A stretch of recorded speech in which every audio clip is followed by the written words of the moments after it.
Hi folks, right, I'm just doing a Wong's power supply and I thought I'd video this because I've seen this quite a few times before where there is a tracking error that's come from the factory and has been there since the machines were built, about 40 years. And it seems to still work, and it's a rather odd one. So it's in the capacitor output section. We have the caps. This power supply hasn't been recapped, everything's original in there. So what we're going to look at is, if the camera decides to focus, that's it. This is the output cap for the -5 volts. So if we look here, the negative of the capacitor is on the outside, towards the outside of the PCB, and the positive of the cap is towards the middle of the PCB. So if we look underneath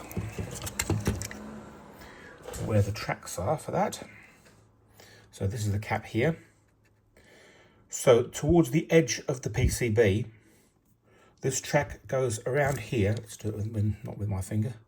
This track goes around here to these 6 here, which are 0 volts.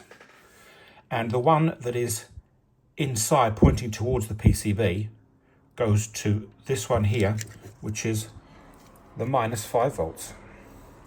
However, the one that goes to 0 volts, this pin here goes to 0 volts, is the negative of the cap.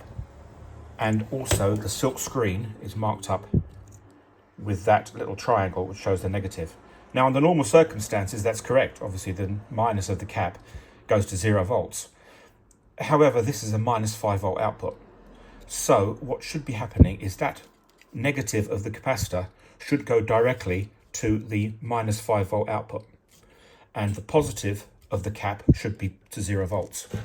And as you can see, the positive of the cap is actually to the -5. So this capacitor is installed backwards. And on all the Wong's power supplies I've done, I have seen that be the case, where the silk screen is printed wrong and the capacitor is installed backwards. How they don't explode or have the -5 volts not working, I don't know. It does, but when I rebuild them, I put the capacitor back in the right way around. So there we have it. Cheers folks, thanks for watching.